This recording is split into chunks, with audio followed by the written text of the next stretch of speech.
Programang ito ay rated SPG. Striktong patnubay at gabay ng magulang ang kailangan. Maaaring may masiselang tema, lengguwahe, karahasan, sexual, horror o droga na hindi angkop sa mga bata. Nagimbal si Annalyn at si Lynette nang makita si RJ at si Claire na naghahalikan. Alamin natin. Welcome back sa aking channel, mga kaganapan sa abot kamay na pangarap. Napaka-intense nga ng mga kaganapan sa abot kamay na pangarap. Nagsabi nga itong si Annalyn na hindi siya makakasama sa dinner date sana kasama itong ex ni Robert na si Claire dahil may kinakailangang asikasuhin at unahin itong si Annalyn sa ER. Nagdadalawang isip nga itong si Lynette kung tutuloy pa ba siya na sumama sa dinner date nila ngayong hindi naman daw makakasama itong si Annalyn. Paniguradong magiging awkward para sa kanilang tatlo nila Robert ang date na yon dahil makakasama ni Robert ang ex at ang present niya. Pero dahil sa pag-uudyok nitong sila Josa kay Lynette na baka isipin ni Claire na apektado si Lynette ay napapayag pa din na sumama si Lynette kahit wala itong si Annalyn. Sa restaurant kung saan pinareserve nitong si Claire, nauna nang dumating si Claire at matyagang nag-aantay si Claire sa pagdating ni Robert. Maya-maya, nang dumating si Robert, nagningning nga ang mga mata nitong si Claire.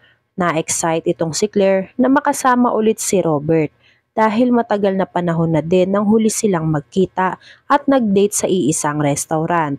Sinulit ni Claire ang pagkakataon na kasama itong si Robert habang wala pa si Annalyn at si Lynette. Hindi alam nila Robert na hindi pala makakasama si Annalyn sa dinner date sana nila dahil may kinakailangang tapusin si Annalyn sa ER.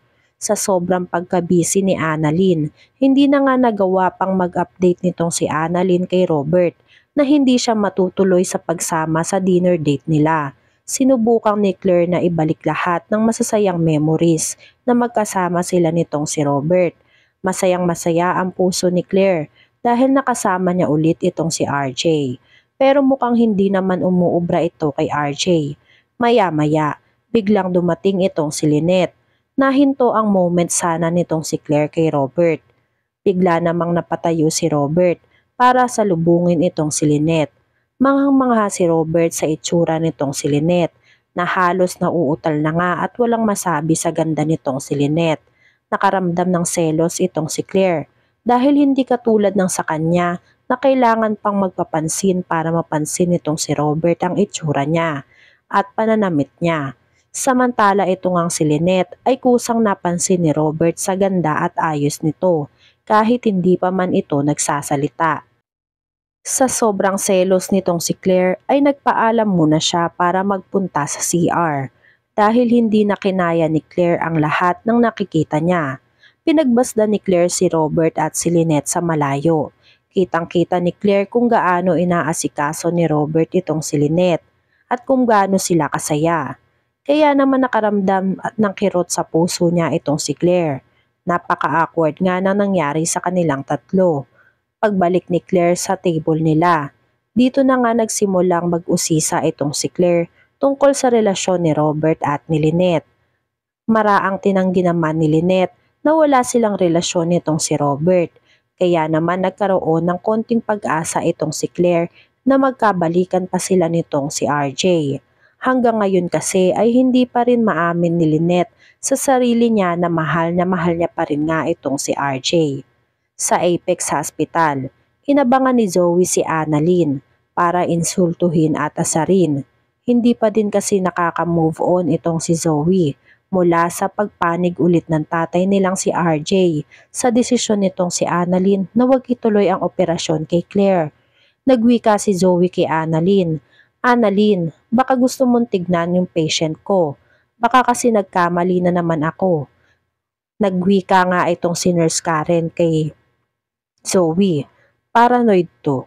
Hindi pa din napigilan ni Annalyn na sumagot dito kay Zoe. "Pwede ba Zoe, huwag kang paranoid. Tanggapin mo na lang kung ano ang desisyon ni tatay dahil yun ang makakabuti kay Claire."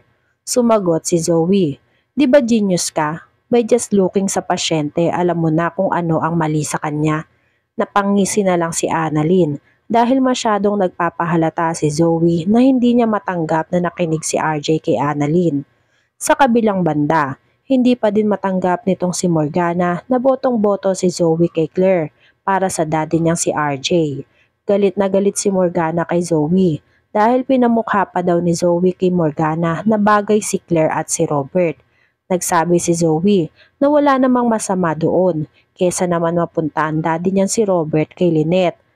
Ay mas gustuhin pa daw ni Zoe na mapunta si RJ kay Claire dahil ayaw daw ni Zoe na maging masaya si Annalyn at ayaw ni Zoe na mabuo ang pamilya ni Annalyn.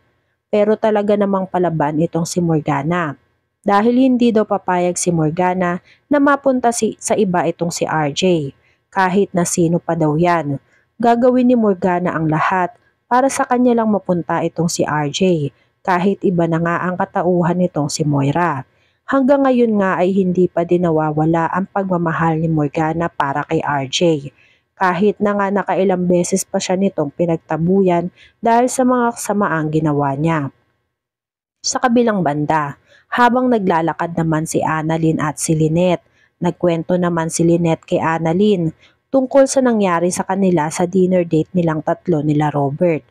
Ikwinento ni Lynette ang lahat ng sinabi ni Claire nung nasa restaurant pa sila tungkol sa naging relasyon ni RJ at ni Claire. Hindi daw kasi kagustuhan ni Claire na maghiwalay sila nitong si RJ. May mga bagay lang daw kasi talaga na dapat unahin itong si Claire nung mga panahon na yon. Kaya nagkahiwalay sila ni RJ. At isa pa ay mga bata pa sila nun. Nagulat na nga lang daw si Claire na napunta na si RJ kay Moira. Pagkahiwalay nila.